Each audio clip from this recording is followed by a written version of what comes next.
Hablemos hoy del propósito y la extensión de la expiación. Acordémonos, ¿qué es expiación? Expiación. Expiación es el acto por el cual nuestro Señor ha alcanzado la reconciliación con el mundo. Nuestro Señor ha alcanzado la reconciliación con los deudores. Nuestro Señor ha pagado la deuda y por lo tanto ha satisfecho su ira justa, su justo estado de animosidad para con el pecador. El Señor lo ha consumado. Ha alcanzado nuestro Señor ya la reconciliación. Esa es la expiación. Por eso nuestro Señor,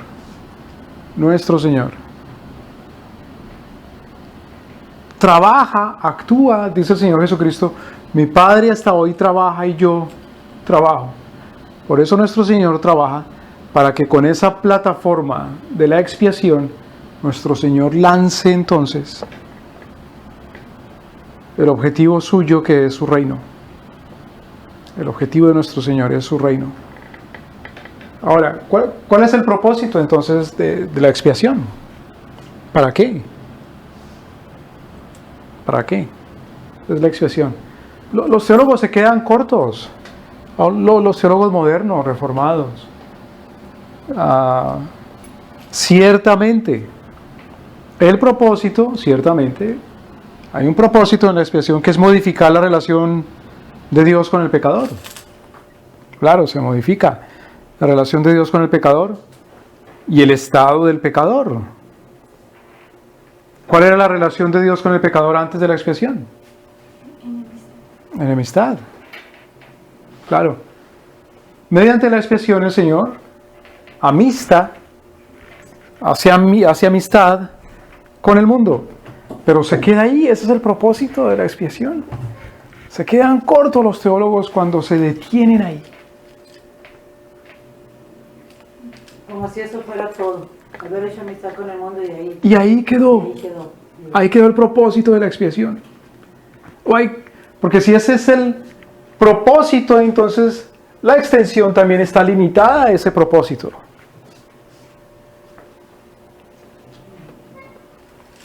Pero miremos, por ejemplo, Hechos de los Apóstoles, capítulo 1.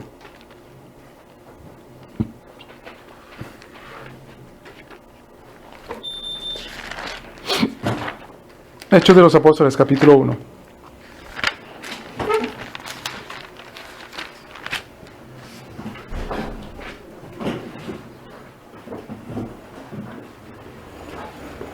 Hechos, capítulo 1. Hechos, capítulo 1. Versículo 1 al 3.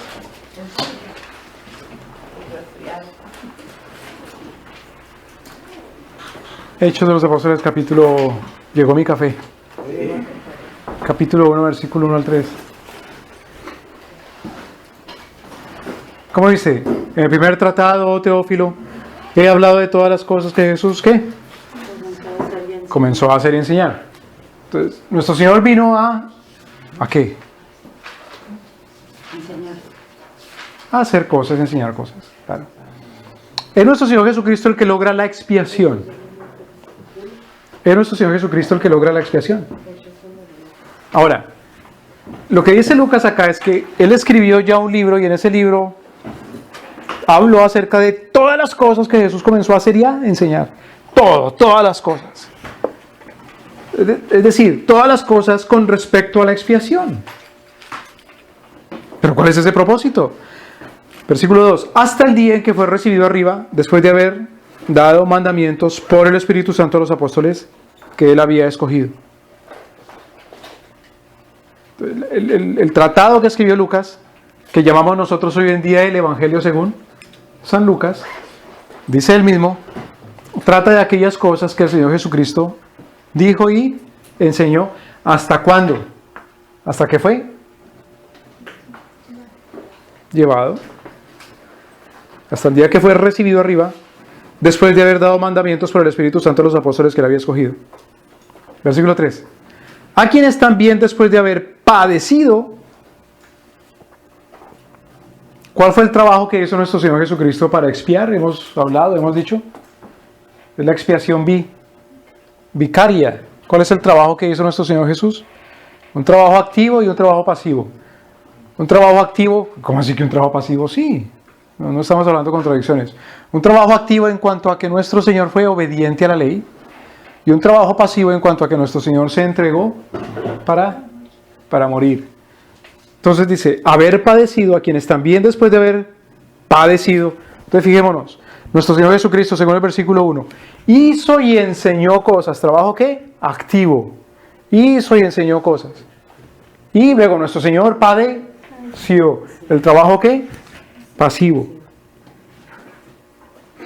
Después de haber padecido, se presentó vivo con muchas pruebas indubitables, siendo visto por ellos por 40 días. ¿Y hablándoles qué? Acerca del reino.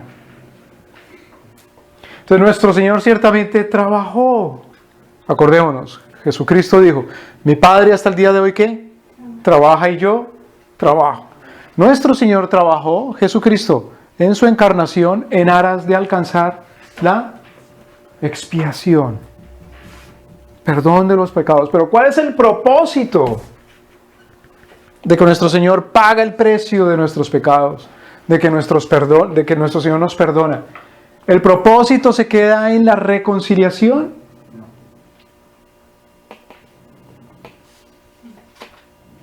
No, el Señor Jesús continúa hablando acerca del reino.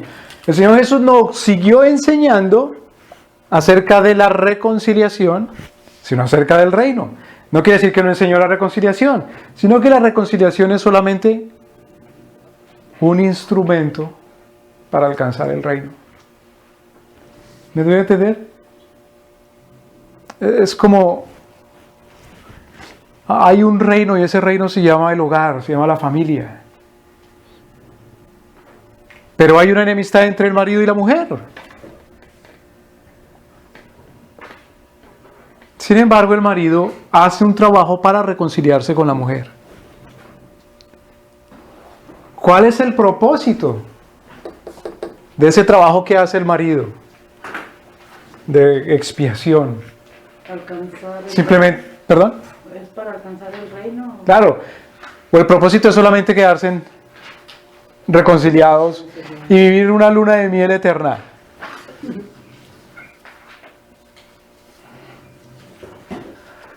Dice que hay un ambiente paradisiaco en el romanticismo. Y ese ambiente paradisiaco, el romanticismo, es una isla. Es una isla paradisiaca.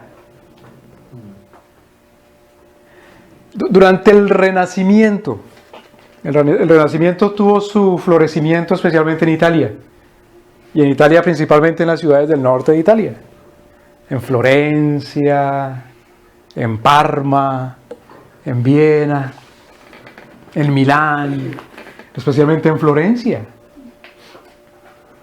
Durante el Renacimiento, lo importante no era la ética.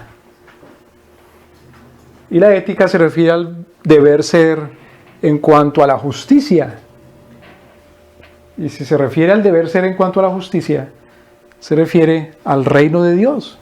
Recordemos que nuestro Señor Jesucristo dice, busca primeramente el reino de Dios y su justicia. Pero durante la época del Renacimiento, es decir, siglo XV a XVI, lo importante no era tanto la ética, la justicia, sino que lo importante era la estética. Era la estética versus estética versus la ética. Entonces lo importante no era lo bueno, según la ética, sino que lo importante era lo bello. Lo importante no era lo real, sino la apariencia. Lo importante no era la justicia,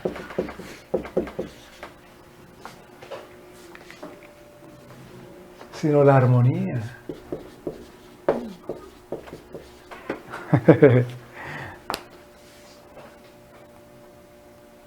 Entonces, cuando viene don Cristóbal Colón a las Américas,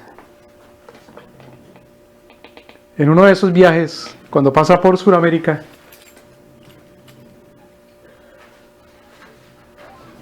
y bordea las costas de lo que hoy es Venezuela, le dan ese nombre precisamente Venezuela como Venecia chiquita, porque la ciudad renacentista, una de las ciudades renacentistas que el mundo quería imitar era precisamente Venecia.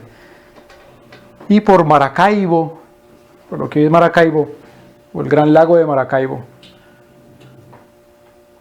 encuentra un poblado de indígenas que sostienen sus casas sobre unos pilares de madera, y entre sus casas tienen como unas calles navegables en el lago.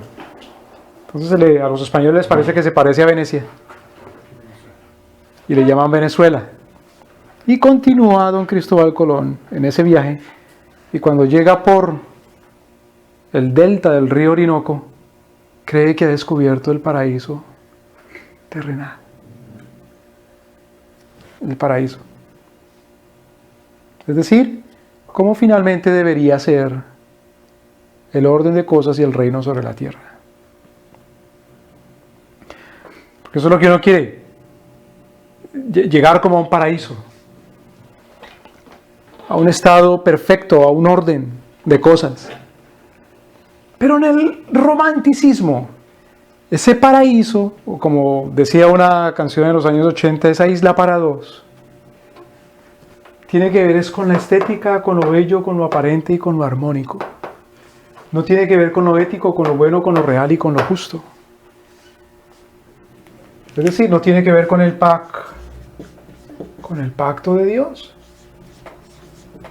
Porque el pacto de Dios es el que lleva a la justicia, a la realidad, a lo bueno y a lo ético. ¿Sí me doy a entender?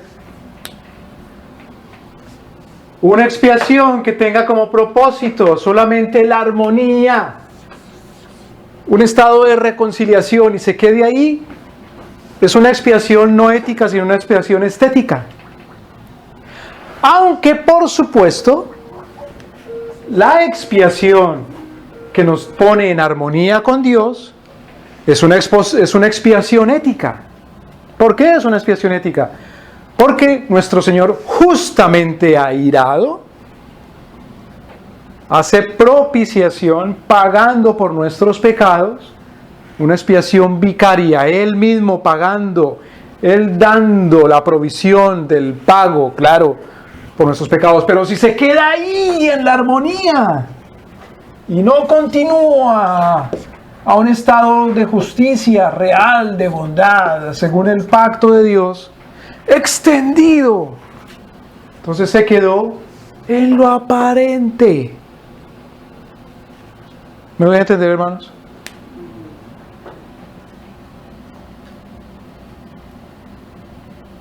Hay algo desgraciado en las reconciliaciones de los seres humanos, y es que esas reconciliaciones de los seres humanos no estén basadas en el pacto de Dios, en cualquier ambiente humano, en la iglesia, en el trabajo, en el hogar, entre las naciones, entre los amigos, entre los hermanos, entre marido y mujer. Cuando hay una reconciliación simplemente en aras de la armonía, cuando dicen, eso dije así por la paz, es algo aparentemente bello, porque viven como en un estado paradisiaco, de Pimpollo y Pimpinela. Es algo estético. Lo que ocurre ahorita con las guerrillas, con los gobiernos, Claro. que llegan a un estado de paz, entre comillas, que están la pura, que haya armonía, o sea, Claro. una apariencia, pero no hay Claro. una reconciliación total, porque Claro. siguen armados de los dos lados. Esa es una utopía. Utopía se llama ese país, se llama un país utopía, una isla de la cual escribe don Tomás Moro.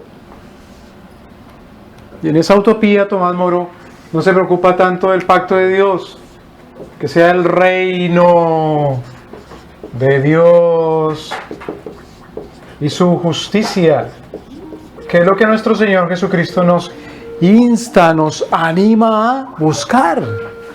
Buscad primeramente el reino de Dios y su justicia, y todo lo demás será añadido. Es en el reino de Dios y su justicia en donde de verdad hay armonía, hay belleza y hay estética. ¿Sí me doy a entender, hermanos? Es en el reino de Dios, ¿perdón? No, está bien. Y en ese reino de Dios y su justicia, en donde hay armonía, donde hay belleza y donde hay estética, no hay entonces una apariencia. ¿Por qué? Porque es una realidad. ¿Por qué? Porque es sobre el pacto y la justicia de Dios nuestro Señor. Él es el hacedor, es real. ¿Qué es lo que entendemos nosotros como real? ¿Qué es lo que entendemos nosotros como verdad? Decía don John Locke, la verdad es la realidad de las cosas. Pero ¿cuál es la realidad? ¿Cuál es la realidad de las cosas? Entonces, ¿qué dice el pragmático? Lo real es lo que sirve, lo que lleva a un objetivo, porque nos ponemos una meta y si la alcanzamos, pues eso es lo real. Eso es el pragmático. ¿Qué dice el idealista? Lo real es lo que sirve a nuestra teoría. Hacemos un marco teórico, nos imaginamos una serie de cosas. Si nos lleva a alcanzar ese marco teórico, bueno, eso es lo real. Si nos lleva a esos ideales, eso es lo real. El revolucionario es un idealista. La realidad es solamente lo que lleva a la consecución de sus objetivos revolucionarios. Eso es lo real, lo demás no sirve, es irreal, es irrelevante. ¿Pero qué es lo real? Lo real es lo que nuestro Señor hace, como dice el apóstol. Nuestro Señor es el que llama a las cosas que no son como si fueran. Él es el que llama a las cosas. ¿Y qué es lo que queda? Después de todo, el reino de Dios y su justicia. Buscad vosotros primeramente el reino de Dios y su justicia, y con el reino todo lo demás será añadido. Es decir, sin el reino no hay nada, porque es con el reino que lo demás es añadido, según el Sermón del Monte. Por eso, ¿cuál es el propósito de la expiación? El propósito de la expiación es el reino de Dios.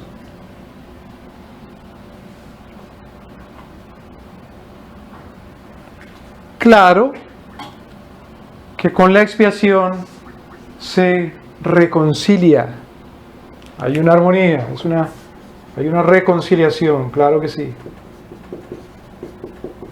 Claro que con la expiación hay una reconciliación. Pero esa reconciliación es una plataforma, es un trampolín. ¿Qué es una plataforma? Claro. Claro. Recuerden, en la Florida hay una plataforma famosa que se llama, en un lugar que se llama Cabo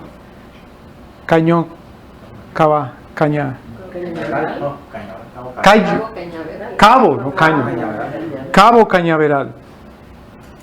Es una plataforma famosísima, Cabo Cañaveral. ¿Por qué es famosa esta plataforma? Porque es de donde se lanzan, se disparan o se han disparado las misiones Apolo, por ejemplo, que han llegado a la Luna. Entonces imagínense la misión Apolo, el Apolo 11, instalado en la plataforma, se ha revisado todo, están los astronautas listos, está el combustible completo, están los motores a punto, Están los reporteros, los periodistas, la transmisión, el mundo entero viendo. Y no despega.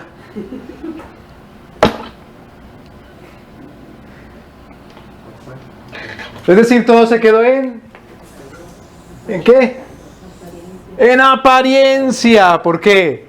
Porque se tomaron la foto, se vistieron de astronautas, se mostró bien limpio, pulido, brillante el cohete ese. Hasta le salió fuego y humo por debajo. Se pagó el presupuesto, se pagaron los salarios, se escribió el proyecto, se escribieron los sistemas de computadora, pero no llegó a la luna. ¿Sí me voy a entender? Eso es lo que hubiera pasado si apenas el Señor hubiera reconciliado, pero no más. Eso es lo que hubiera pasado con la expiación. Si apenas nuestro Señor no se hubiera reconciliado con Él, pero no alcanza el reino. ¿Sí me explico, hermanos? Por eso se quedan cortos los teólogos cuando dicen que el propósito de la expiación es alcanzarla o modificar la relación de Dios con el pecador. Modificar la relación de Dios con el pecador y el estado del pecador.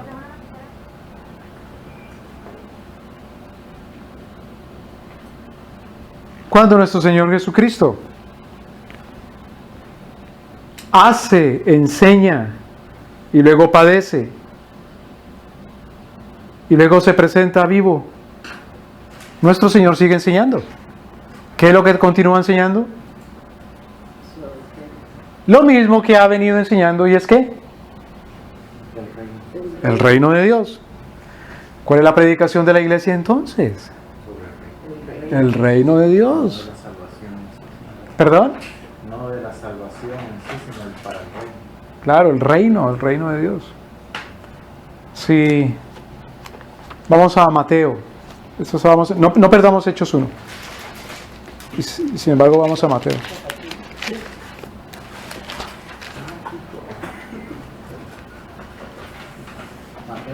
Mateo capítulo 4.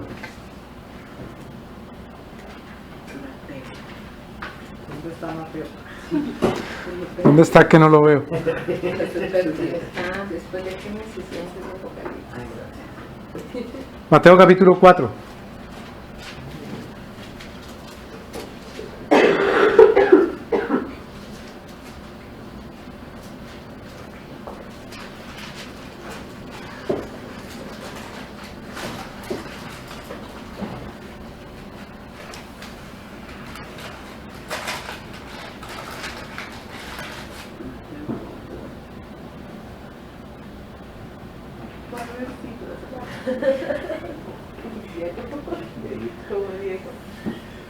Versículo 17.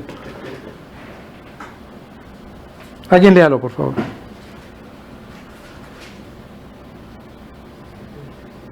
Cuatro y 17. Desde entonces comenzó Jesús a predicar y a decir: arrepentíos, porque el reino de los cielos se ha acercado. Claro. ¿Qué es lo que predica nuestro Señor Jesús? El reino. El arrepentimiento en aras del reino, con el objetivo en vista del reino. Arrepentidos. Arrepentidos porque el reino se ha acercado. Miren el capítulo 3, devolvamos al versículo 2. ¿Qué predicaba el Bautista? ¿Qué predicaba el Bautista? No de la denominación bautista, sino San Juan Bautista. Arrepentidos porque el reino de los cielos se ha acercado. Claro. ¿Qué predicaba Juan? ¿Qué predicaba Cristo? El arrepentimiento para el reino. Y después de haber nuestro Señor padecido y resucitado, ¿qué continuó predicando durante esos 40 días que estuvo en la tierra? el reino. Entonces, volviendo a Hechos de los Apóstoles, capítulo 1.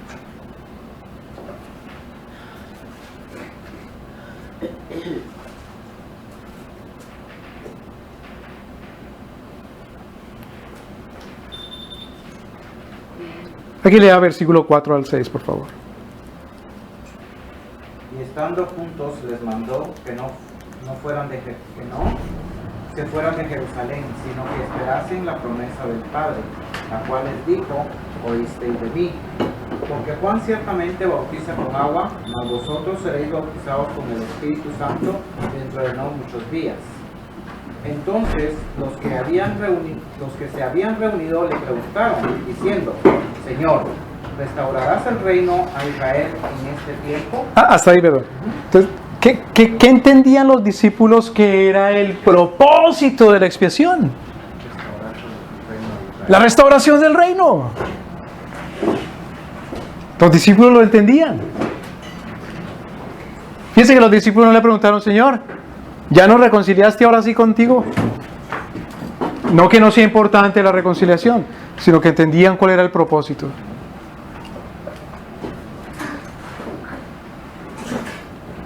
Continúe, hermano, versículos 7 y 8. Y les dijo: no os toca a vosotros saber los tiempos o las sazones que el Padre puso en su sola potestad, pero recibiréis poder cuando haya venido sobre vosotros el Espíritu Santo, y me seréis testigos en Jerusalén, en toda Judea, en Samaria y hasta lo último de la tierra. Entonces fíjese, porque nuestro Señor Jesucristo les dice: el reino de Dios se va cumpliendo según el criterio y la soberanía de Dios, según el tiempo y según las sazones de Dios. El reino de Dios se va cumpliendo. El propósito y la extensión de la expiación se va cumpliendo según el tiempo y la sazón de Dios. El tiempo se refiere a el cumplimiento de eventos en periodos de tiempo largos, y las sazones se refiere al cumplimiento de los planes de Dios en periodos de tiempo cortos.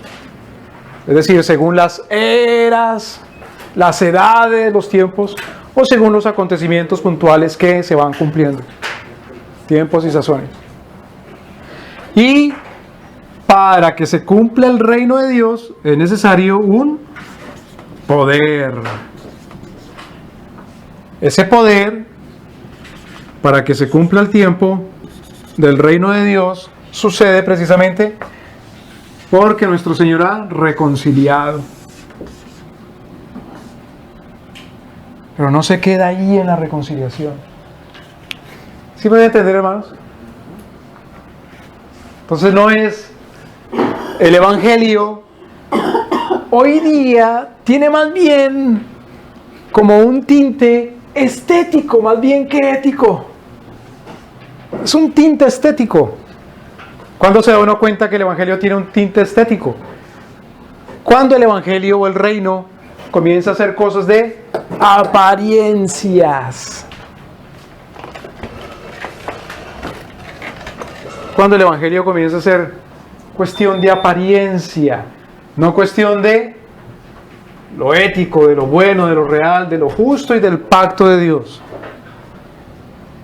Es un Evangelio que se ha quedado en la reconciliación y de ahí no pasó, no pasa, no sigue. Claro, si se queda en la reconciliación, ¿ahora qué hacemos?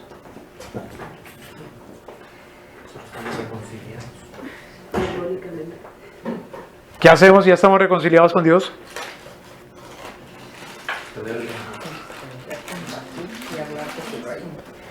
Pero si el propósito es la reconciliación, ¿qué hacemos si ya estamos reconciliados con Dios?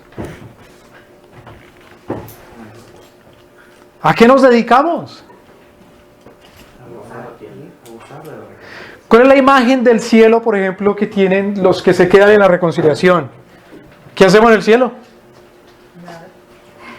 Ahí le dan a cada uno un arpa, una guitarra, o una tambora, o lo que mejor requiera, o un cuatro, o una trompeta, un par de alas, y no más. En la tierra, ¿qué se hace entonces? Si el propósito final de la expiación es la reconciliación, ¿qué hacemos en la tierra? A vivir en la apariencia. ¿Qué hacemos en la tierra con respecto al reino de Dios? Compartir de ese reino, porque nosotros conocemos, pero el resto no. No. No, porque está diciendo si el propósito es solo la reconciliación. ¿Qué se hace en la Si tierra? el propósito es solamente la reconciliación, ¿Qué hacemos en la tierra? ¿qué hacemos en la tierra entonces? Nada, se acabó el trabajo. Esperar. Decirle a otro también reconcíliate. Y ese que le diga a otro, pero mientras tanto, ¿qué hace? No, santificación no. Porque es la reconciliación, ahí se queda. Si el propósito de la expresión es la reconciliación, ¿qué más hacemos? Nada. Buscar la gloria de Dios. ¿Cómo la buscamos? Si ya se cumplió el propósito que es la reconciliación. ¿Estamos reconciliados con Dios ya? Recuerda que la justificación, Dios nos declara que justos. Somos justos. Eres justo. Eres justo. Si nuestro Señor te dice, eres justo, ¿qué haces ahora? ¿A qué te dedicas? Si se queda esa justificación en esta reconciliación, no hacemos nada. Por eso, cuando decimos que la iglesia y la predicación de la justificación es todo el trabajo del reino, no buscamos el reino.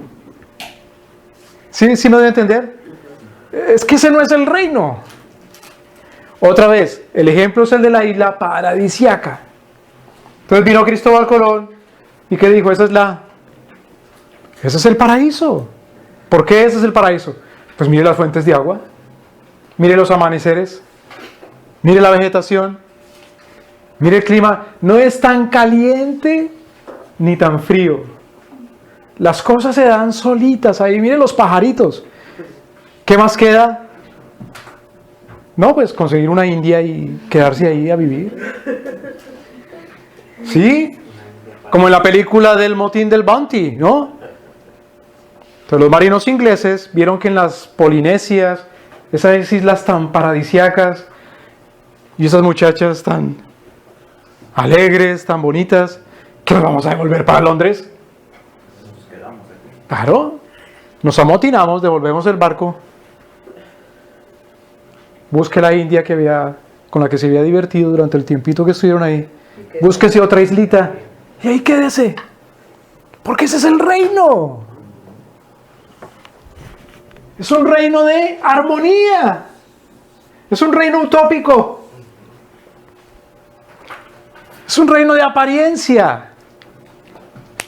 Entonces, cuando el Evangelio se queda en la reconciliación con Cristo, ¿qué decimos nosotros? Gózate de Cristo. ¿Cómo?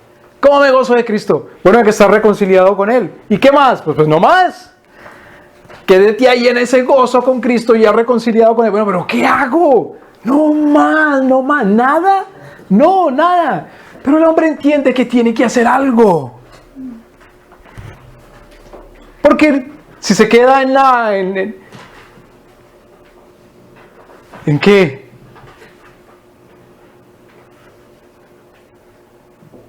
Gozando sensualmente de la reconciliación con Cristo, se muere, físicamente hablando. Él y sus hijos y los hijos de sus hijos, se le cae la casa encima, pero si es que tiene alguna. ¿Sí me debe entender? No puede hacer nada en aras del reino, porque su reino es ya la reconciliación. Ahora, como entiende que tiene que hacer algo otra cosa, ¿cómo le llama el hombre a esa otra cosa que hace? Dice, esto es lo sagrado, lo sacro. ¿Qué es qué? Esto que tiene que ver con la reconciliación y con la armonía. Y lo demás es lo que diferente. lo secular. Entonces yo tengo un trabajo y es un trabajo sagrado, sacro, que es el que se refiere a ¿qué? A la reconciliación. Pero tengo otro trabajo que es el trabajo que es todo lo demás. ¿Sí me explico? Pero es ¿por qué razón? Porque ha limitado lo sagrado a la reconciliación. Lo que los apóstoles le preguntan al Señor es: Señor, ya moriste en la cruz por nuestros pecados, ¿verdad? ¿Lo han entendido? Sí, lo entendieron. Acordémonos Lucas capítulo 24. Necios, torpes, tardos para entender. ¿Acaso no recuerdan que era necesario que el Hijo del Hombre padeciera, pero que al tercer día resucitara? Y no lo entendieron hasta que dice el escritor Lucas, les abrió el entendimiento. Y entendieron. Y hasta lo reprendió a Tomás: mete tu mano y no seas incrédulo. Dichoso, bienaventurado el que sin haber visto cree. Bueno, entonces ya entendieron. Pero ellos todavía le preguntan. La pregunta pertinente es: ¿y ahora? ¿Qué? ¿Cómo le hacen la pregunta? ¿Ahora qué? ¿Cuándo qué? ¿Cuándo restaurarás el reino a Israel? ¿Cuándo? Porque todo no se quedó ya en la reconciliación. Ya hemos sido reconciliados. ¿Y ahora qué? ¿Qué les dice el Señor? Los tiempos y las sazones de la restauración del reino le pertenecen solamente al Padre. Es decir, todavía estamos en el cumplimiento de los tiempos y de las sazones. ¿Sí me van a entender, hermanos? Todavía estamos en eso del cumplimiento del tiempo y de las sazones. ¿De que se restaure qué? Pregunta. ¿No ha habido nada del cumplimiento del reino? Claro que sí. La otra pregunta. ¿Ya se cumplió toda la restauración del reino? No. ¿No les toca a ustedes saber los tiempos y las sazones? Pero recibiréis poder del Espíritu Santo. ¿Para qué? ¿Para qué? Para que me seáis testigos.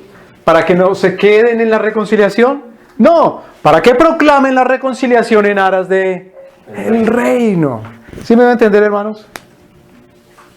La reconciliación se proclama en aras del reino. ¿La iglesia es un ministerio de reconciliación? Claro que sí, pero en aras del reino. Uno no se le puede olvidar el objetivo, porque otra vez se alistan los trajecitos de los astronautas, los cascos esos que se ponen, se le pone el oxígeno líquido, que es el combustible del cohete. Se traen los fotógrafos, los camarógrafos, se va a la rueda de prensa, pero no despega, no llega a la luna, se quedó en la plataforma en la reconciliación. El objetivo es la consumación del reino. Ese es el objetivo de la expiación, ese es el objetivo. Eso es lo que predicaba Juan el Bautista: arrepentidos. ¿Por qué? Esa es la predicación de nuestro Señor Jesucristo: arrepentidos. ¿Por qué? ¿Qué continuaba predicando nuestro Señor después de haber resucitado? El reino. El reino. Fíjense ahí en Hechos de los Apóstoles capítulo 2, por ejemplo, versículo 38. 2:38. Pedro les dijo: arrepentíos y bautícense cada uno de vosotros en el nombre de Jesucristo para perdón de los pecados, y recibiréis el don del Espíritu Santo. Claro, recibiréis el don del Espíritu Santo. ¿Cuál es el objetivo de la reconciliación? Cualquiera diría: por recibir el Espíritu Santo. Pero fíjense que ya tenemos un paso más adelante. No es solo la reconciliación, sino recibir el Espíritu Santo. ¿Pero para qué? Fíjense versículos 34 y 35. ¿Alguien lea versículos 34 y 35? Hechos 2. Que David no subió a los cielos porque él mismo dice, dijo el Señor a mi Señor, siéntate a mi diestra hasta que ponga a tus enemigos por estrado de tus pies. Wow. ¿Cuál es el propósito de la de la expiación? De que Dios nos reconcilia con Él. Que el Señor pone a sus enemigos bajo sus pies. Qué cosa tan impresionante. ¿Sí me van a entender, hermanos? Entonces otra vez, los teólogos se quedaron cortitos. Cuando dicen que el objetivo de la expiación es la reconciliación, modificar la relación de Dios con el pecador. Esa es una cosa simplemente estética, no es una cosa ética. ¿Es importante lo estético? Por supuesto que sí. ¿Es importante que una mujer se vea bella, bonita? Pues por supuesto. ¿En aras de qué? Del reino. En aras del reino. ¿Cuándo dice nuestro Señor que se presenta para Él? No crean que estoy hablando de cosas raras, distintas. El Señor se presenta para Él a la iglesia ¿cómo? Como esposo. Como esposa y ¿cómo? Estéticamente hablando. ¡Bella! Bella, limpia, sin mancha. Limpia, sin mancha, la embellece. ¿Para qué? Para su reino. Para que ponga a sus enemigos bajo sus pies.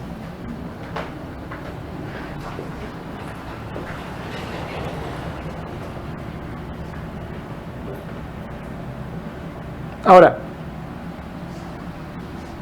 claro, esta es una cosa más loca aún. Pretender que el propósito de la expiación es cambiar algo en el ser de Dios. No, las herejías más grotescas así lo dicen, lo afirman. Que cuando nuestro Señor Jesucristo muere en la cruz y nos reconcilia con Él, hay un cambio en Dios nuestro Señor.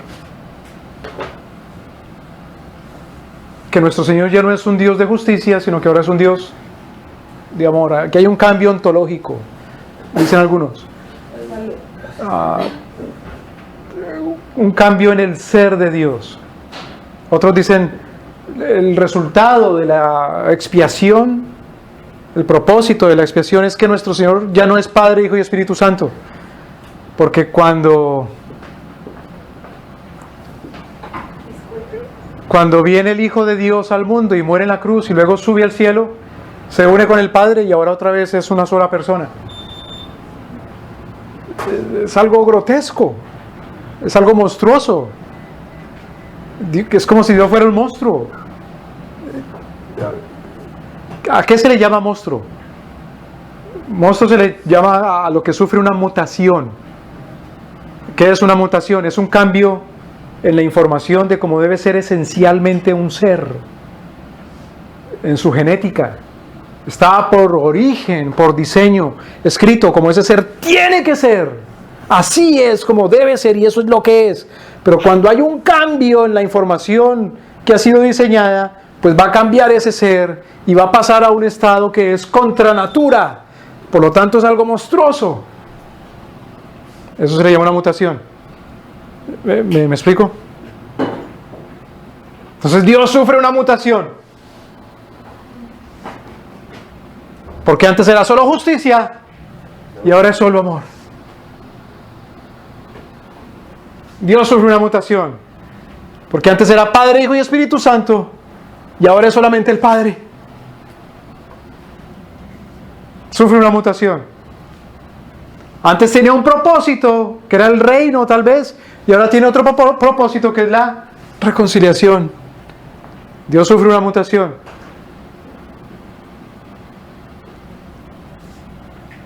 ¿Me explico?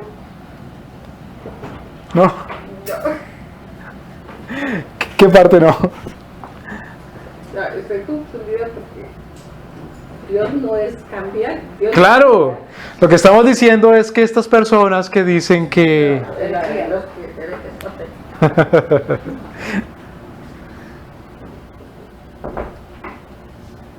Entonces, el propósito de la expiación no es que Dios cambie, que haya un cambio en Dios. el propósito de la expiación está por fuera de Dios. Dios es el mismo ayer, hoy y por los siglos. Ahora hay otros que lo dicen así, dice, mira,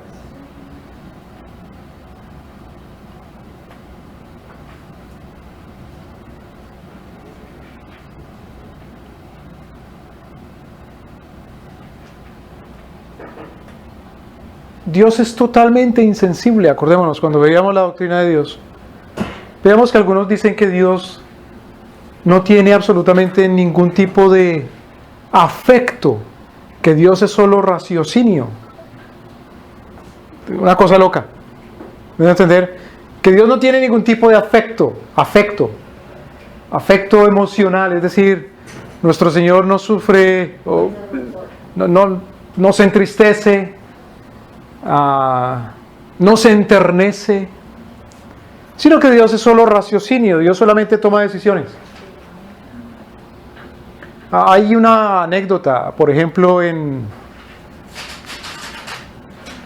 el sinafecto que demostraban los oficiales y los suboficiales del ejército nacionalista alemán o nazi, social nacional, cuando condenaban a las personas, a miles de personas a la muerte, que dice que simplemente escribían, firmaban el decreto, se lo daban a los soldados para que ejecutaran a la gente, y no les temblaba la mano, ni arrugaban la frente, ni siquiera sonreían, sino eran impasibles.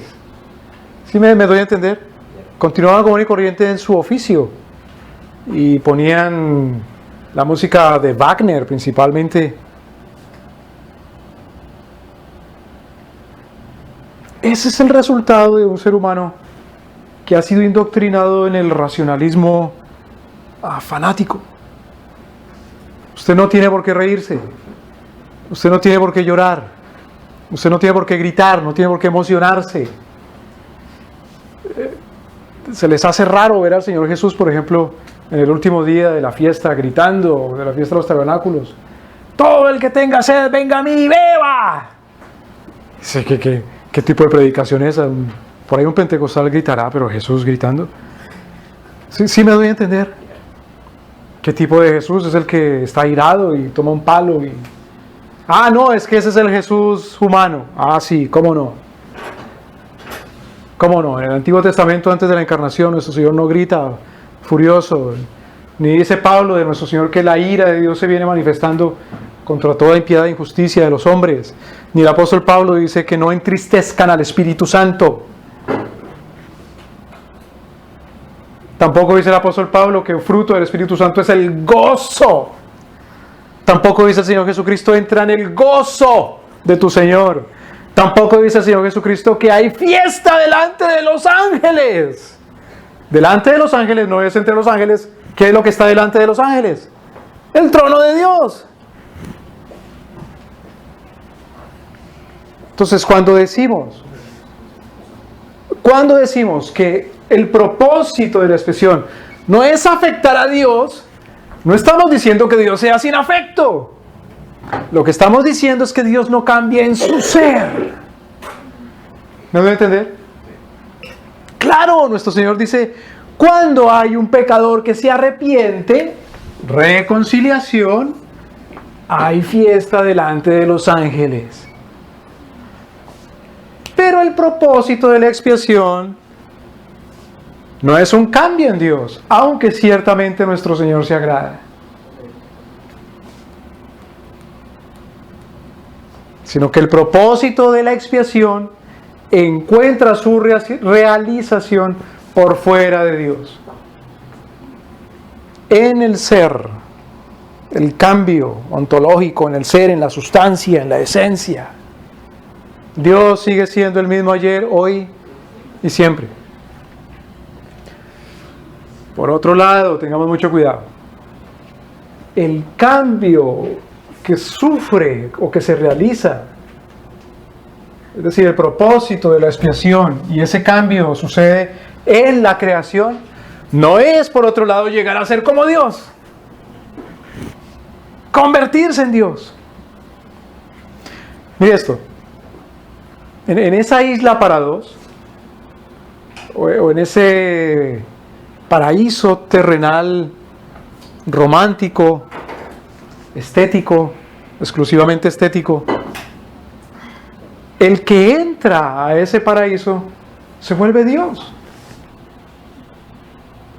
¿Por qué se vuelve Dios? Porque no tiene que cumplir ningún pacto con Dios. Es decir, no es responsable de ninguna manera. No responsable. Cuando hablamos de responsabilidad, no es responsable. Decimos que se responde a una autoridad. Ese que está en esa isla está tranquilo, y una de sus tranquilidades es que ya no le da cuenta a nadie. Él hace lo que le da la gana y él ya no es responsable de nada. Ya no es responsable ante Dios. Ya no cumple el pacto con Dios. En esa isla. Entonces, si es el marinero inglés del Bounty, se consigue su mujer polinesia, se la lleva para la isla, y si se encuentra otra mujer, pues también. Y si hay otra, pues también. Y si hay otra, pues también. Y otra, pues también. ¿Y qué obligación tiene con los hijos que tenga con esas mujeres? Pues ninguno. Al fin y al cabo está ¿en dónde? En su paraíso. ¿A quién le da cuenta? Es decir, ¿se convierte en qué? En Dios. El que es reconciliado con Dios. Y dice que ese es todo el propósito de la expiación. ¿Le da cuenta a Dios a partir de ahí? ¿Si ahí se queda todo? No, porque ya está reconciliado. ¿Me explico, hermanos? Ese es el tipo de evangelio que se queda en eso que llaman la justificación. No que la justificación no sea real, sino que se queda en eso que llaman justificación, que no es justificación porque es una justificación independiente de Dios, de lo que sigue para el reino. Dice, ya no le doy, ya que me dan pactos, ni mandamientos, ni leyes, ni nada para con Dios. ¿De qué? Si yo estoy reconciliado con el Señor. No estoy obligado con Dios a nada. Es decir, yo me he convertido ¿en quién? Porque Dios es el único que no es. Pregunta, ¿es Dios responsable? Si Dios es responsable, Dios responde. Pero Dios, ¿a quién le responde? A nadie, al contrario, le dice a Job, con que yo tengo que darte cuenta a ti. ¿Cómo? Cíñete tú como varón valiente y yo te preguntaré. Tú eres el que me respondes a mí. Ya hablaste mucho, cállate. ¿Me doy a entender? Entonces se usaría el término que Él es soberano. Él es soberano, exactamente. ¿A qué aspira el que anhela ese paraíso estético y no ético? ¿A qué aspira? A ser soberano. ¿Sí me explico, hermanos?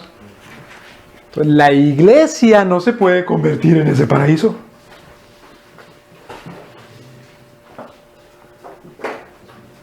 No se puede convertir la iglesia en ese paraíso. Ni el hogar, ni nada. Ajá. Pero el banco dice que esta nación es soberana. Esta nación es soberana e indivisible. Es un paraíso. Claro. Es soberana e indivisible. ¿Cómo son los hijos naturales del soberano e indivisible? Pues soberanos e indivisibles. Es decir, hacen lo que les da la gana y ellos mismos no cambian, son inmutables. Estos son monstruos, porque han sufrido una mutación, porque fueron diseñados para no ser soberanos, sino responsables, para ser divisibles y sin embargo ahora son soberanos. Qué cosa tan monstruosa. Han sufrido una mutación. Entonces, primero, el propósito y la extensión de la expiación no se queda en la reconciliación. No se limita. El propósito es el reino de Dios y su justicia. Segundo, no es Dios el que cambia en su ser por la reconciliación, por la expiación. Por lo tanto, el propósito de la expiación no es que Dios sufra un cambio en su ser. Tercero, el propósito de la expiación es afectar a los seres creados, haciendo la salvedad, la aclaración de que nuestro Señor sí es afectado. Por ejemplo, cuando dice que se goza, pero no hay un cambio en su ser. En cambio, no hay un cambio en la relación de Dios con Dios. ¿Cambia el Padre con el Hijo y el Hijo con el Espíritu y el Espíritu con el Padre? No. Aunque nuestro Señor Jesucristo diga, glorifícame ahora, la glorificación del Hijo es según la gloria que Él ha tenido eternamente. Es lo que dice en Juan capítulo 17. Glorifícame con la gloria que he tenido contigo. ¿Sí me explico, hermanos? Entonces no hay un cambio en el ser de Dios. Sí hay un cambio en la relación de la creación con Dios. Eso sí, hay un cambio en la relación de la creación con Dios.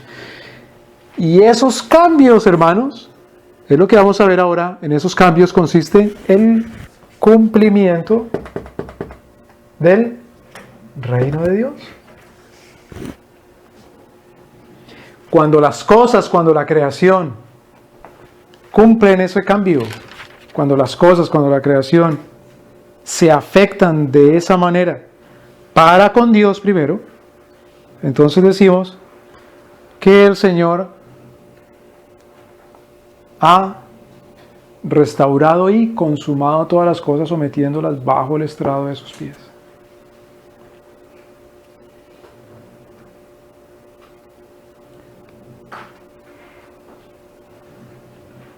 Por eso la reconciliación es una rampa, es una plataforma para lanzar el reino de Dios. Porque en la reconciliación cambia nuestra relación primero en la expiación cambia primero nuestra relación ¿con quién?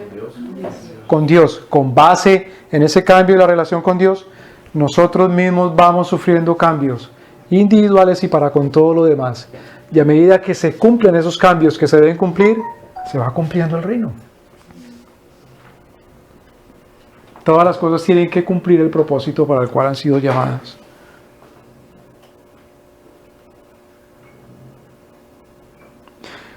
Entonces, miremos varias cositas primero. Sí hay cambios en Dios, pero nunca en su ser, ni en la relación de Dios con Dios. Es decir, no hay cambios en la relación del Padre con el Hijo, del Espíritu con el Padre, en fin. Pero hay ciertos afectos. Miremos, Juan capítulo 17, un pasaje que estábamos citando hace un momentito. Juan capítulo 17.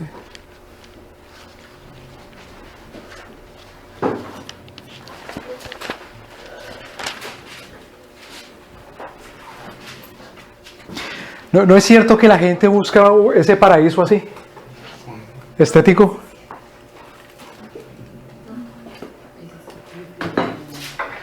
¿Cuál es el paraíso comunista? A ver.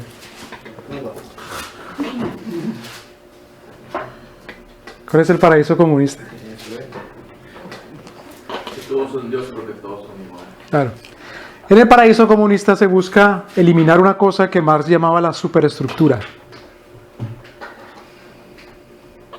¿Qué es la superestructura? Fundamentalmente, hay una serie de explicaciones que es, pero mire, fundamentalmente la superestructura es esta, es la ley de Dios. La superestructura es la enseñanza cristiana. Dice Marx, cambiando la manera como la gente vive materialmente, se cambia lo que la gente cree acerca de Dios. ponga a la gente a comer solamente pan por ahí una vez al día y verá. Y déle solamente agua y verá que termina negando a Dios. ¿Esa es la filosofía de quién? ¡De Satanás! Satanás es el que dice que cambie lo que él llama las relaciones de producción, y cambiando las relaciones de producción, es decir, cambiando la manera como la gente vive materialmente, va a cambiar la mentalidad fundamental del hombre, la superestructura. ¿Cuándo dijo eso Satanás? Cuando nuestro Señor le dice a Dios: con que Job es muy fiel, con que Job es justo, bueno, recto, temeroso de y apartado del mal. Quítele todo lo que tiene, póngalo a pan y agua y verá cómo no lo niega. Empobrézcalo y verá cómo cambia su manera de pensar fundamentalmente. Esa es la base del marxismo. La base del marxismo es satánico. Marx decía: el paraíso comunista es en donde se elimina toda noción de la enseñanza cristiana. Elimínese absolutamente toda noción de la enseñanza cristiana. Y ahí la gente vive como en un paraíso. ¿Es algo muy lógico? Claro. Porque la esencia del paraíso es que el hombre sea soberano. Si le eliminan la enseñanza cristiana, el hombre es Dios. Porque la enseñanza cristiana es que el hombre es hombre y Dios es Dios. Cíñete tú como varón valiente, y yo te enseñaré quién eres tú, y yo te enseñaré quién soy yo. ¿Me voy a entender? Y todo el mundo anda buscando su paraíso estético, si es que no anda en busca del reino de Dios y su justicia.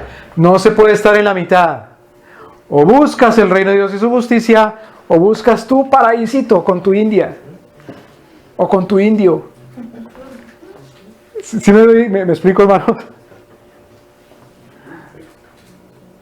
O con tus indias y con tus indios.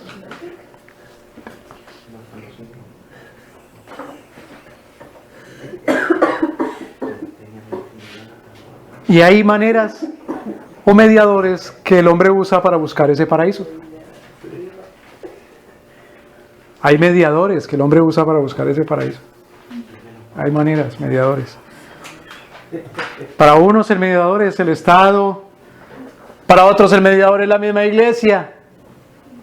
Para algunos su paraíso es la iglesia. ¿Cuál es el mediador entonces? ¿Es el pastor? ¿O el apóstol? ¿O la esposa del pastor, si ella la manda más ahí? ¿Cómo no? ¿Sí me voy a entender? Su trabajo o su deporte, qué sé yo. Hay variedad de formas, de maneras, de paraísos y de mediadores. Pero hay solamente, ciertamente, un paraíso. Y ciertamente hay un reino. Y el mediador es Cristo, nuestro Señor. Hay un solo Dios y un solo mediador entre Dios y los hombres. Entonces, dijimos, Juan capítulo 17, versículo 5. Miremos versículo 4 y 5. Yo te he glorificado en la tierra y he acabado la obra que me diste que hiciera. Entonces, acordémonos. El evangelista Lucas enseña y dice: nuestro Señor Jesucristo hizo su obra enseñando y haciendo. Recordemos, es el trabajo activo de Cristo. Y luego dice el evangelista Lucas, y luego padeció. Es el trabajo pasivo de Cristo. Incluyamos ahí la resurrección también. Y el subir al cielo, y el sentarse ahí. Este es un trabajo pasivo. Cristo dice: haciendo estas cosas he venido glorificándote a ti. ¿Cambia el ser de Dios por eso? No. Sin embargo, hay un afecto en Dios. Te he glorificado. te he gozado, te he complacido, te he satisfecho, te he propiciado. ¿Sí me deben entender, hermanos? Es un cambio de Dios para con el pecador según su propio pacto, el pacto de Dios nuestro Señor. Un cambio de Dios para con el pecador según su propio pacto, pero no es un cambio que nuestro Señor sufre en su ser. Digamos, no es un cambio ontológico. No se vuelve otro tipo de Dios, pues. No es otro Dios, es el mismo Señor. Solamente que se goza por el trabajo del Hijo. Ahora, versículo 5. Y ahora, oh Padre, glorifícame tú contigo mismo, con la gloria que tuve contigo antes que el mundo fuese. Entonces es un cambio de afecto en la Santísima Trinidad. Es un cambio de afecto en el Padre, es un cambio de afecto en el Hijo. Ese cambio lo sufre el Padre con respecto al Hijo, porque el Hijo lo agrada, lo hace contento. Ahora, mire, hermanos, Dios es eterno. Nuestro Señor, el Padre, viene gozándose, glorificándose con respecto al Hijo. ¿Desde cuándo? Desde siempre, desde la eternidad. Por ejemplo, en Proverbios capítulo 8, dice la sabiduría que cuando formaba los cielos y la tierra, se gozaba con Jehová. Jehová tiene solaz, tiene gozo perfecto con su sabiduría, y su sabiduría se personifica en Proverbios capítulo 8. Dice, con él estaba yo formándolo todo.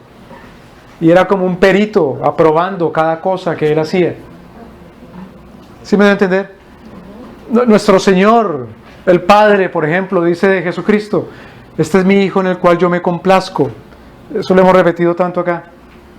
Pablo dice de Cristo que Él es el amado.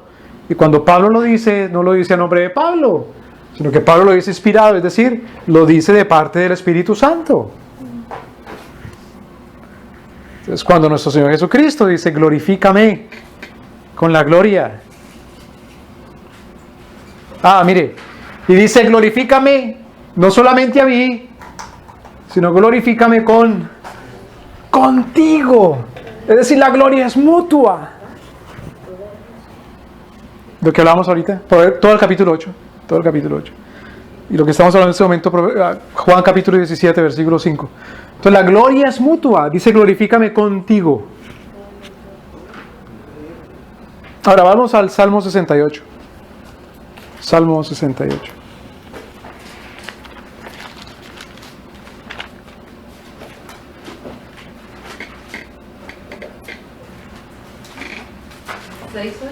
Sí, 68. Ya va.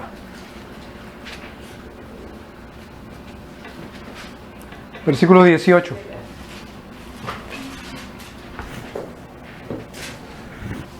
Subiste a lo alto, cautivaste la cautividad, tomaste dones para los hombres y también para los rebeldes, para que habite entre ellos Jehová Dios. Entonces, ¿quién subió a lo alto? Cristo. ¿Cuándo subió a lo alto? ¿De qué está hablando?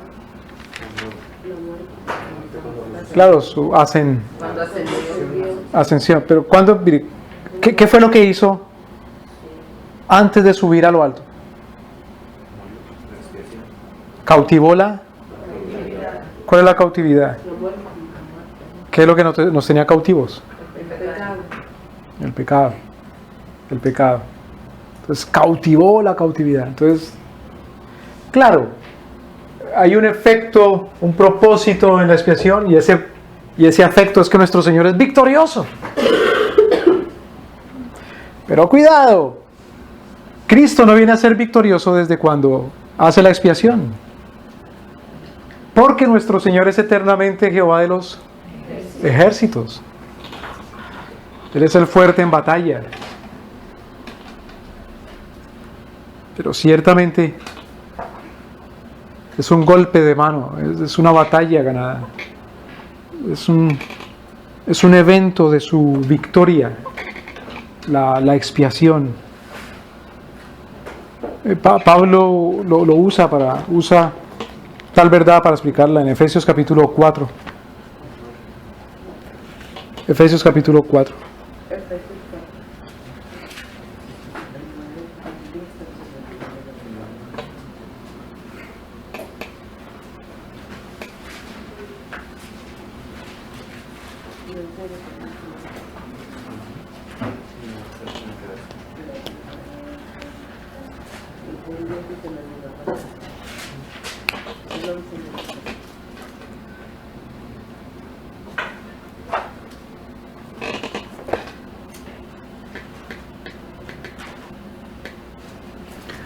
Versículo 8.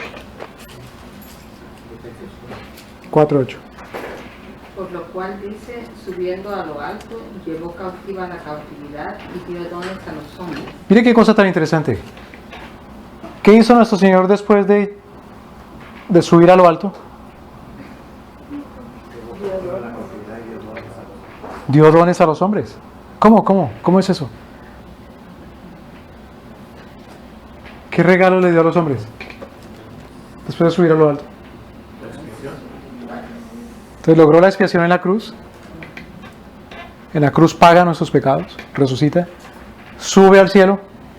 Cuando sube al cielo lleva cautiva la cautividad, lleva cautiva la muerte, lleva cautivo el pecado. Y luego le da regalos a los hombres. ¿Cómo es eso que le da regalos a los hombres? ¿Qué dice nuestro Señor? ¿Les conviene que yo me...? Porque si no me voy, no vendrá Él.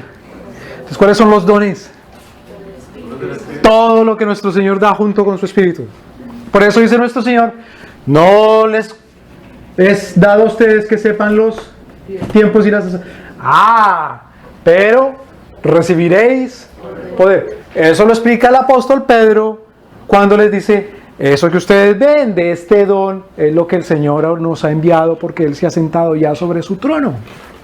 ¿Deben entender, hermanos? Entonces, no puede decir uno que se queda al fin de la expiación en la reconciliación.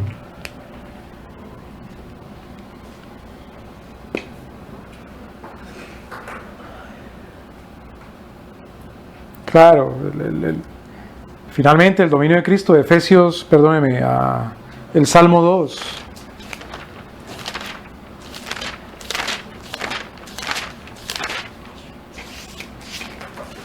Un pasaje que hemos leído tanto acá, Salmo 2, versículo 8. Pídeme y te daré por herencia a las naciones y como posesión tuya los confines de la tierra. ¿Cuál es el propósito de la expiación? ¿El propósito qué? De la expiación. El reino de Dios es justo. Claro, como dice el versículo 8. Pídeme y te daré por herencia a las naciones, su reino. Claro. Pero dijimos, ¿cuándo las cosas entran al reino? ¿Cuándo cambia la relación de las cosas para con Dios?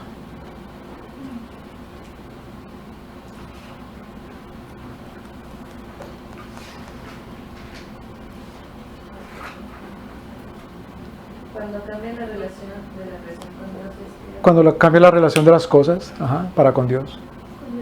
Esas cosas entran al reino de Dios y su justicia. Y cuando viven ahora según ese cambio,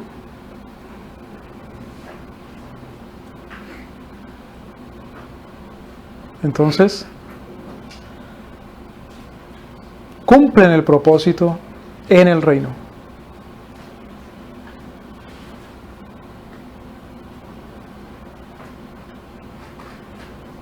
Son restauradas en el reino. Entonces ahora sí nos vamos a los efectos del pecador, los efectos en el mundo.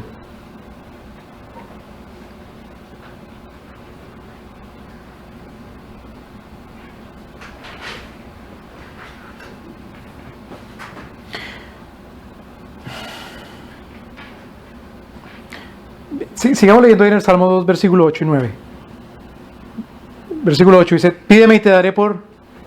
Herencia a las naciones y como posesión tuya los confines de la tierra. Versículo 9. Los quebrantarás con vara de hierro como vasija de alfarero y los desmenuzarás. Pero espérate un momento. Imagínense a un príncipe que le dan un reino. Y el príncipe entra a ese reino a romper todo. A desbaratar.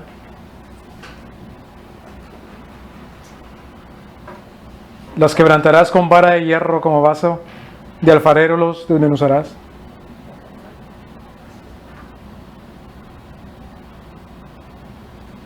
Ese es el cumplimiento del reino dispensacionalista y premilenialista.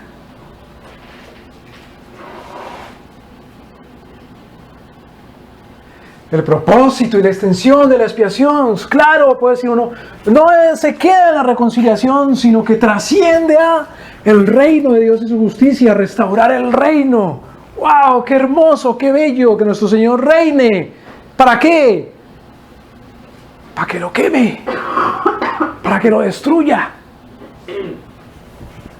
para que se siente en el trono y lo que no ha destruido comience a gobernarlo con terror. Y la gente lo ve sentado a él allá sobre su trono y dice, ¡qué miedo! Y es con base en el terror entonces que hay que hacer lo que hay que hacer. Mira esto tan interesante, una anécdota de ese tipo de reino. Durante el siglo XV, el imperio tal vez más brutal que habría sobre la tierra era el imperio turco. Es el imperio que desmenuzó al imperio más duradero que hubo sobre la tierra, que fue el imperio bizantino. Lo que se fundó en Roma trascendió luego en Bizancio hasta el siglo XV, 1440 y tanto. Ese imperio turco lo tomó y lo destruyó, lo redujo de una manera brutal. Era tan brutal el imperio turco que, por ejemplo, cuando luego conquistaron una islita que se llama la isla de Rodas, al general cristiano que defendía Rodas y al verse perdido entonces se entregó y se rindió, el general turco agarró un bisturí y le quitó la piel, vivo. Lo peló. Era brutal el imperio turco.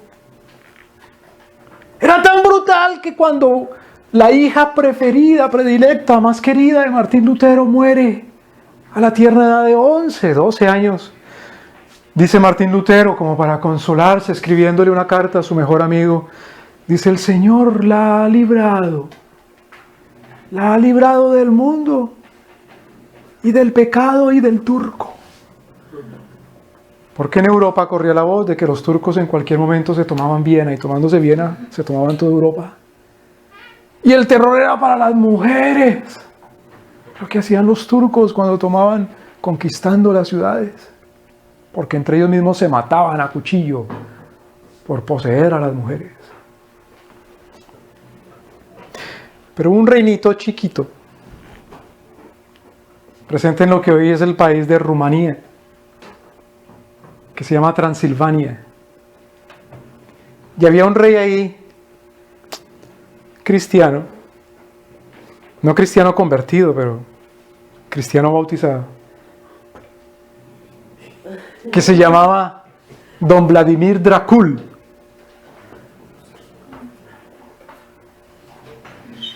Y Rumania era muy apetecida por los turcos, porque tomándose Rumanía o Transilvania, estaban a un paso de tomarse en Hungría y Viena y Austria. Y era necesario conquistar Transilvania. Y se escandalizaron los turcos por la crueldad y el terror que ese rey transilvano imponía en sus dominios. Porque este rey transilvano a sus enemigos los empalaba. ¿Recuerdan lo que mandó a construir un tal Amán para un tal Mardoqueo? Un palito para atravesarlo por detrás, vivo, y dejarlo ahí colgado hasta que muera. Pues cuando entraron los turcos en Transilvania, se encontraron que este Vladimir había empalado miles y miles y miles y miles de sus enemigos, y al primero que capturaba de una vez lo empalaba. Era una cosa semejante a lo que hacían los aztecas con sus enemigos. Terrorífico. Pero este lo hacía en el nombre de Cristo.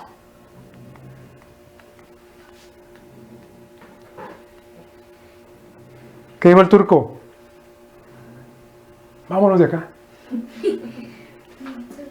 Déjelo, que él, por esa crueldad tan terrible, va a terminar destruyéndose a sí mismo, como efectivamente sucedió. Que los propios enemigos suyos ahí locales después lo cazaron y lo mataron. Claro, ese fue el personaje que Bram Stoker usó para crear la leyenda de Drácula. Un ser tan cruel y tan despiadado. Pero ese es un tipo de paraíso que se gobierna con el terror. ¿Se me explicó? En donde los súbditos son obedientes bajo pena de muerte y aman a su tirano por el terror y bajo la muerte, que tienen en todo momento una cuchilla en su cuello o una estaca, ya que se les penetra por el trasero hasta morirse empalados. Ese es el paraíso premilenial y dispensacionalista sobre la tierra, en donde Cristo está airado, gobernando, sentado en Jerusalén, sobre la tierra. ¿Me debe entender?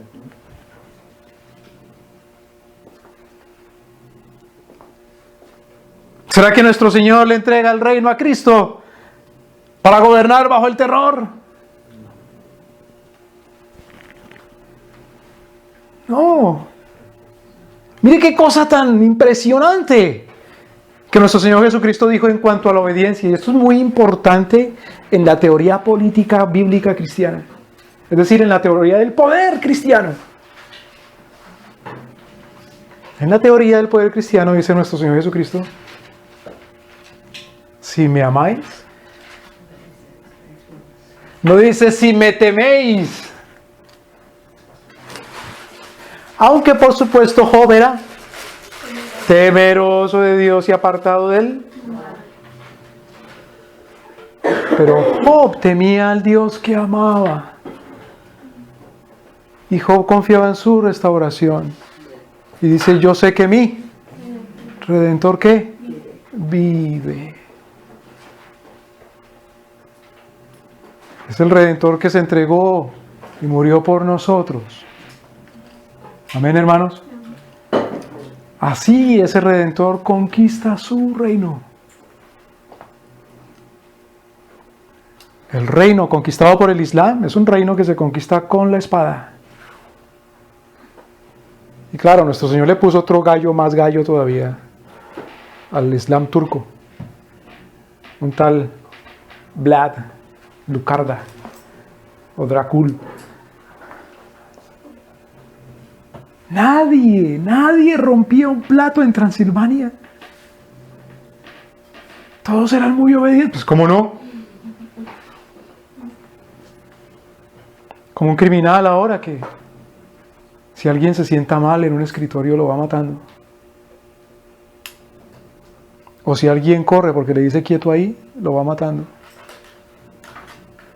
Ese es el reino de Dios y su justicia. Ese es el orden cristiano. Ese es el orden que viene Cristo a implantar. No, de ninguna manera. Cuando dice: pídame y te daré por herencia a las naciones y por posesión tuya a los confines de la tierra. Claro, es el reino de Dios. Pero primero porque se reconcilia. Ahora, A los que no se reconcilian, ¿qué les queda, hermanos? ¿Qué les queda? Son enemigos ya de Dios nuestro Señor. Claro, nuestro Señor es juez. Versículo 9, los quebrantarás con vara de hierro, con vaso y alfarero los desmenuzarás. Pero mire, versículo 10 y 11. Esto es algo impresionante, de 10, 11 y 12. Estos versículos son tan gigantescos en cuanto al reino de Dios y la manera como los súbditos, los siervos, los ciudadanos de Dios viven para con Dios en su reino. Con Dios como gobernante. Dice, ahora reyes, entended, admitid corrección, jueces de la tierra. Mire la paciencia con la que habla este rey. En la Escritura, por ejemplo, en la ley de Dios nuestro Señor, en la legislación que tiene que ver con la guerra, no se puede ir a la guerra un rey cristiano si no da primero un aviso, si no da términos de paz, si no da condiciones de rendición, y si la guerra y la batalla no es justa. ¿Me explico? En aras de la justicia. Ahora, reyes, entended, admitid. Por eso, para la doctrina cristiana, eso que llaman las minas antipersonales, son una violación de la ley bíblica. Si no es que se pone un avisito ahí que dice campo y nada, porque siempre hay que avisar que se va a matar a alguien. ¿Cómo? Sí, hay que avisar cuando vaya a matar a alguien. Hay que avisarle. ¿Pero eso no es terror? No, eso son condiciones de paz. O se somete o se muere. ¿Sí me explico? Siempre bajo los términos de la ley de Dios, del derecho y de la justicia, por las causas justas. Y las causas justas son las condiciones de Dios nuestro Señor. Ahora, reyes, entended, admitid corrección, jueces de la tierra. Servid a Jehová con temor. Bueno, al fin, ¿qué? Luego no, que no era un reino de terror. Fíjese, no se queda ahí, sino también alegraos con temblor. Temor, ¿por qué? Por la injusticia, si es injusto, o por la condición de ser injusto ante un Dios, ante un juez justo. Entendamos. En ese sentido, temor. Si vive en un estado que no es de reconciliación, busque primero la expiación y reconcíliese para que pueda gozar del reino, alegrándose. ¿Sí me explico la diferencia?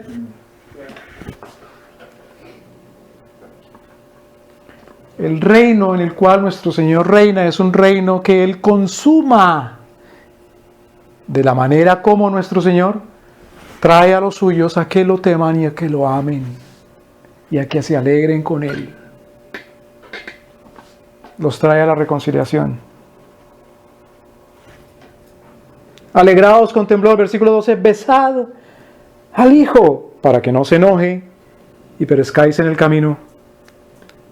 Cuando se encendiere un poco su furor, bienaventurados todos los que en Él confían. Fíjese, Amán. Amán quería vivir en su paraíso. ¿Cuál era el paraíso de Amán? Vivir bajo la soberanía solamente y solamente ¿de quién? De un tal Asuero, Jerjes. ¿Será su paraíso? ¿Por qué? Porque Asuero, Jerjes, era el poder el que le daba todo lo que él quería sin que él le respondiera nada a Dios, sino que él fuera soberano sobre todos los demás. Por lo tanto, se enoja cuando encuentra a uno que no le besa la mano, que no le saluda como él quiere. Hay un cuento de la literatura española, del siglo de oro español, que se llama El Lazarillo de Tormes. Y en el Lazarillo de Tormes hay un personaje que es un amo que se consigue, que se rebusca a este niño, este muchacho Lazarillo, y ese amo es un caballero, es un escudero. Y vive pobre y desgraciado, errante, como si fuera un criminal. Y el lazarillo le pregunta, pero ¿por qué no está en su ciudad, en su tierra? ¿Qué hace aquí sufriendo? Y dice, no, tuve que irme de ahí porque no me aguantaba la injusticia. ¿Cuál injusticia? Si no me saludaban. ¿Cómo no lo saludaban? Bueno, sí me saludaban, pero no como yo quería. ¿Y cómo no lo saludaban? Pues me saludaban y me decían, que Dios le dé gracia. Y eso, ¿qué tipo de saludo es ese? Ante una persona como yo, lo que deberían saludarme es, beso a usted los pies. ¿Quién se va a aguantar semejante ofensa, injusticia, que no me salude como quiero? Fue a buscar su paraíso. Porque no lo besaban como solamente, o no lo saludaban como solamente se saluda a Dios, sino que le decían que Dios le dé gracia. Cuando uno busca la salvación y su paraíso, no por la gracia de Dios, que Dios lo perdona, que Dios es el que muere y lo busca a uno, lo elige, le da la fe y el arrepentimiento. Se ofende uno. Uno es el que busca a Dios, no Dios a uno. Si yo no soy el que busco a Dios, ¿qué ofensa? ¿Qué soy yo entonces? Me voy de acá a buscar y hacer mi propio paraíso.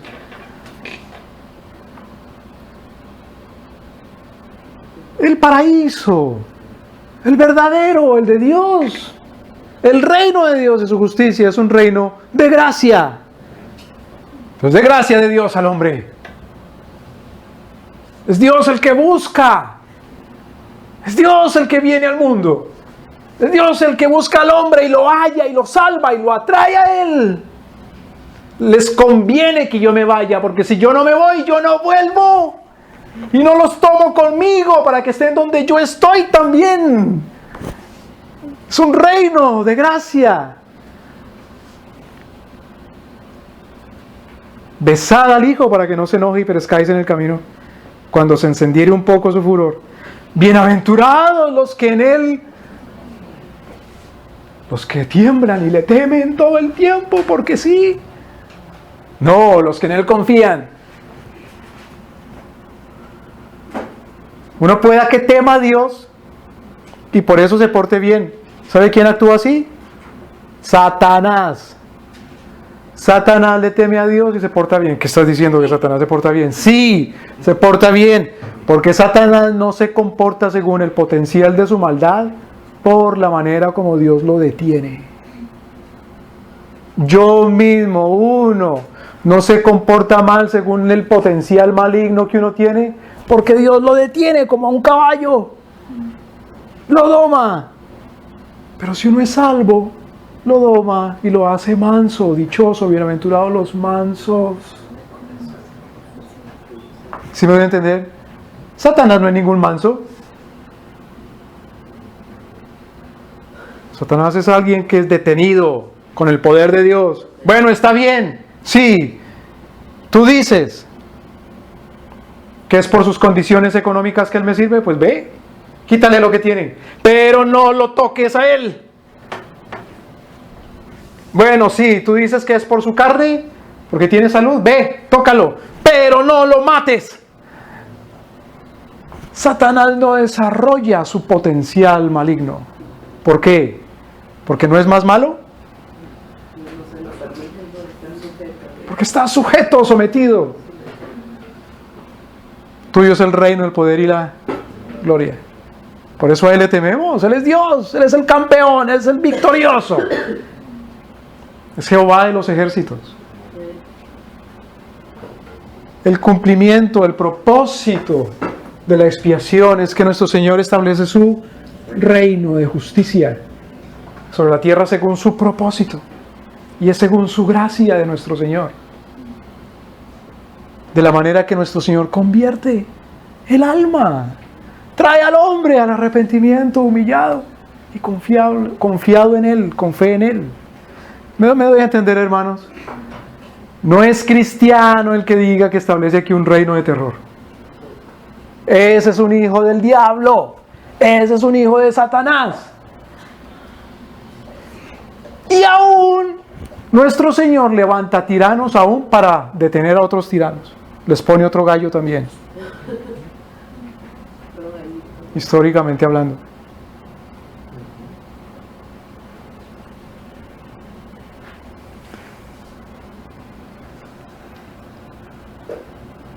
El efecto en el pecador entonces, claro, bueno. Claro, es que nuestro Señor reconcilia. Reconcílianos, Señor, contigo. Es lo que dice el Salmo 2. Entonces, reconcíliense, dice, entended, admitid, corrección, jueces de la tierra, servir a Jehová con temor.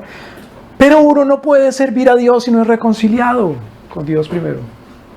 Es necesario reconciliarse con Él para servirle como un ser reconciliado. O si no, ¿cómo le sirve uno? Mire, una cosa interesante también de la historia.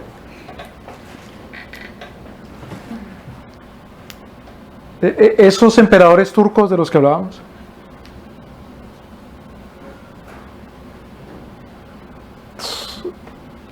era muy cobijado por la gracia de Dios y se moría de viejo.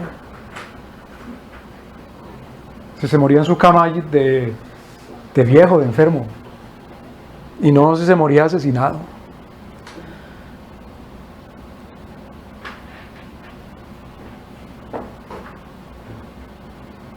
Tal vez el sultán turco que más temieron en Europa era un tal Solimán el Magnífico,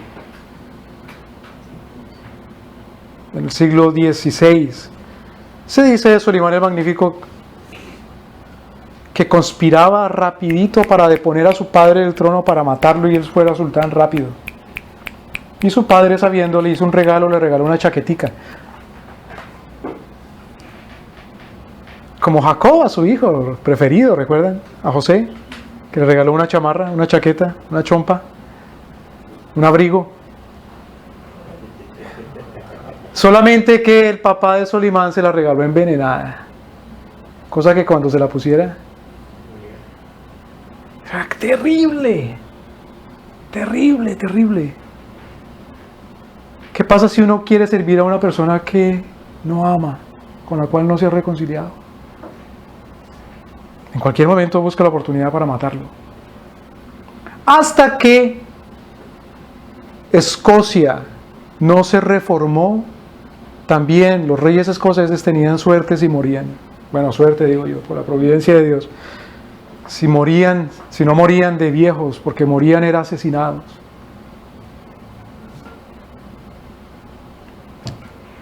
Por la expiación, nosotros servimos a Dios nuestro Señor ahora reconciliados con Él.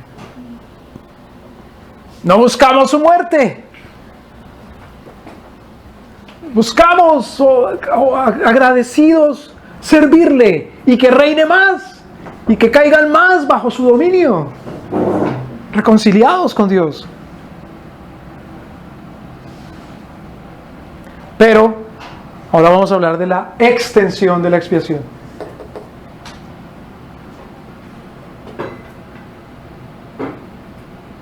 Y vamos a decir dos cosas. La primera, la expiación se extiende hasta donde Dios quiere. Y ese hasta donde Dios quiere es hasta los elegidos.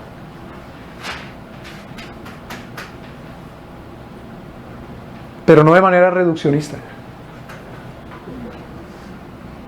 La extensión de la expiación. ¿Qué es lo que Dios reconcilia y qué es lo que Dios trae para sí, para que sea su reino? Bueno, pues lo que nuestro Señor elige. Pero no lo decimos de manera reduccionista, sino que todo lo que nuestro Señor elige se extiende a la plenitud de la creación.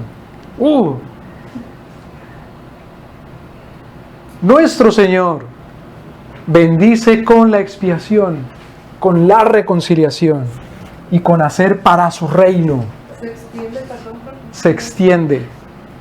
La reconciliación con Dios se extiende a todo lo que nuestro Señor ha elegido y solamente a lo que ha elegido, pero lo que ha elegido no se limita a ningún orden de la creación. Lo que nuestro Señor ha elegido para la reconciliación, los que nuestro Señor ha elegido para reconciliar con Él, son limitados a los que Él ha elegido, pero no se limitan a un solo orden de la creación sino que se extiende en sus elegidos a todo orden.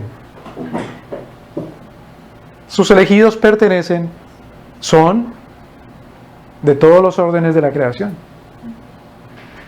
¿Me deben entender, hermanos?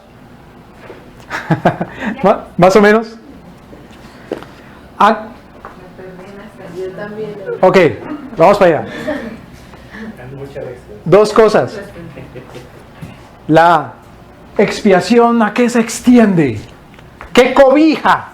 Como cuando uno tiende una cobija. ¿Qué queda cobijado? La reconciliación. ¿Qué abarca? Hasta lo que Dios quiere.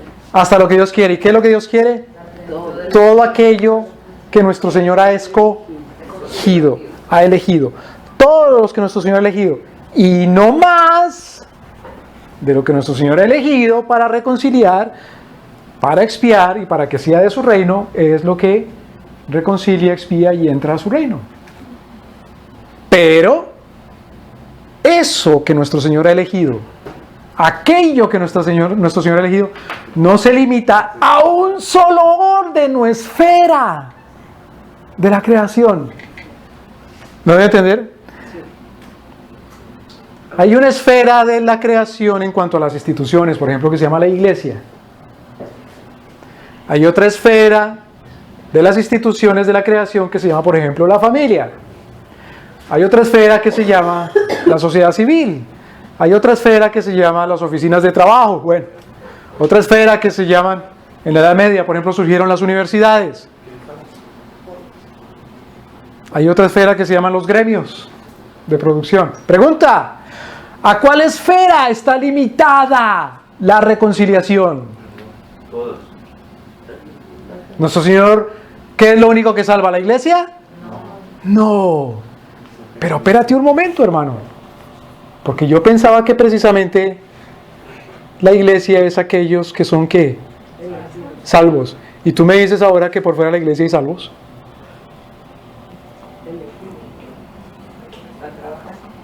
¿Perdón? ¿Cómo puede ser entonces que la iglesia está conformada por los elegidos y ahora me dices tú que fuera de la iglesia hay elegidos? Pues la noticia es que todo ha de ser la iglesia, entendida iglesia como la comunidad de los elegidos. Los elegidos es la comunidad de los elegidos. La iglesia es la comunidad de los elegidos.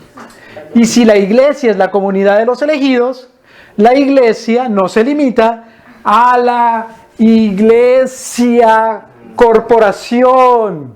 ¿Me voy a entender? A la iglesia bautista tal, a la iglesia pentecostal tal, a la iglesia metodista tal, a la iglesia católica tal, a la iglesia tal. Esos no son los límites de la iglesia.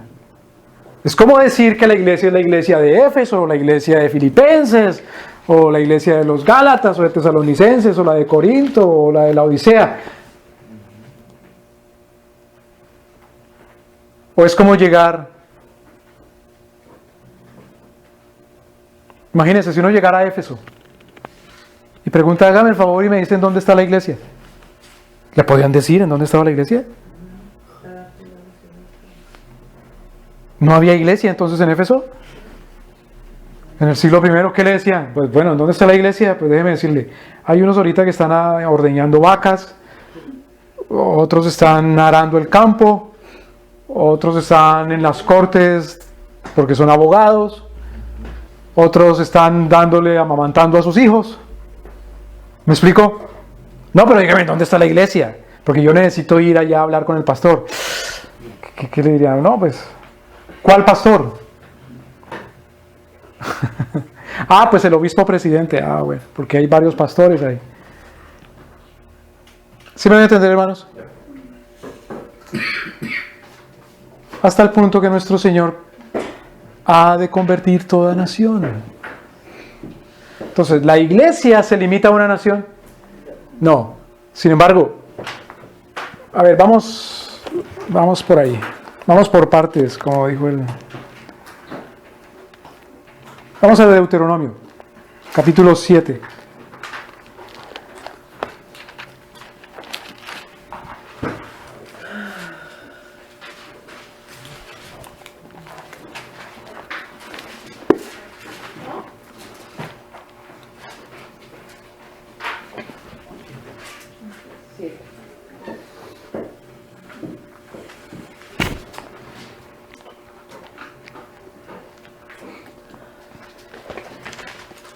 El hipercalvinismo, por ejemplo, dice, no, nuestro Señor elige y murió ciertamente por los elegidos.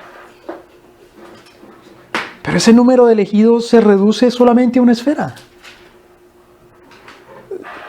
Hay hipercalvinistas que, por ejemplo, dicen ese número de elegidos se ha reducido solamente a una nación o a una raza.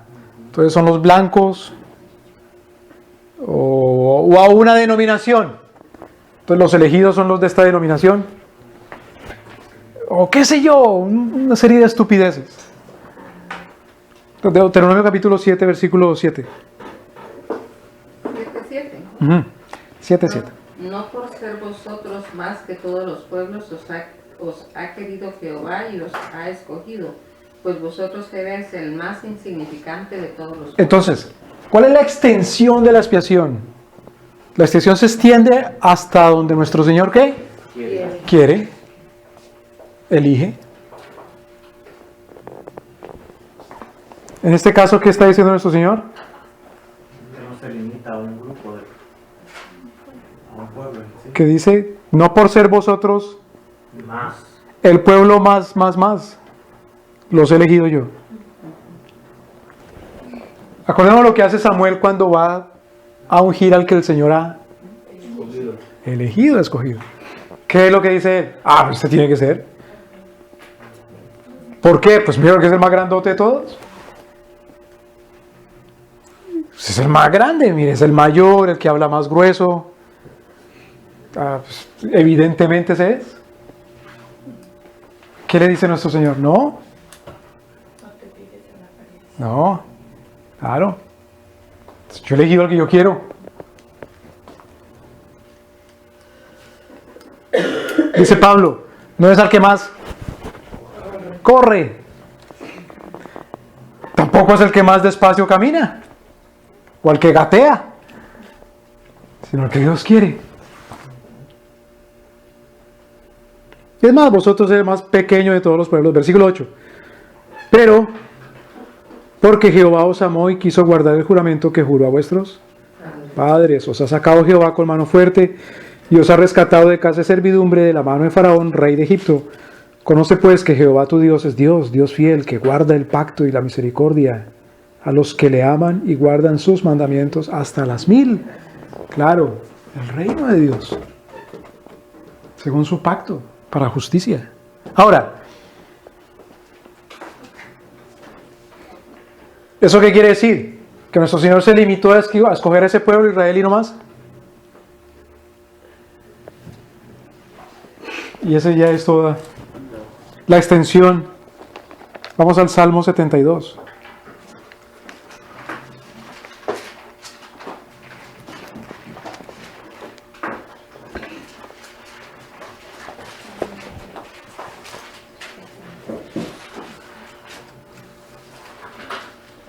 ¿Cuál es la extensión? Primero es una extensión limitada. ¿Limitada a qué? A los que el Señor quiere, escoge y llama, según su soberanía. ¿Qué palabritas usa Pablo, por ejemplo? A los que él predestina. ¿Recuerdan? Romanos capítulo 8. A los que él conoció, a esos los. Y a los que predestinó los. Llamó, y a los que llamó los. Y a los que justificó los. Glorificó. Es limitado. A Jesús le dice el ángel a José, y pondrá su nombre porque él será el salvador de su pueblo. Su pueblo. Juan capítulo 10. Mis ovejas y me conocen. ¿Quiénes? Las ovejas. Las tengo en mi mano y nadie me las arrebata, me las quita. Está limitado. Pero ese límite no está limitado a alguna esfera en particular, o nación en particular, o iglesia o denominación en particular. ¿Sí me explico, hermanos? Sí. O algún sitio, lugar geográfico en particular. Jerusalén. O el norte del planeta, porque es donde vive la gente más blanca y más rica.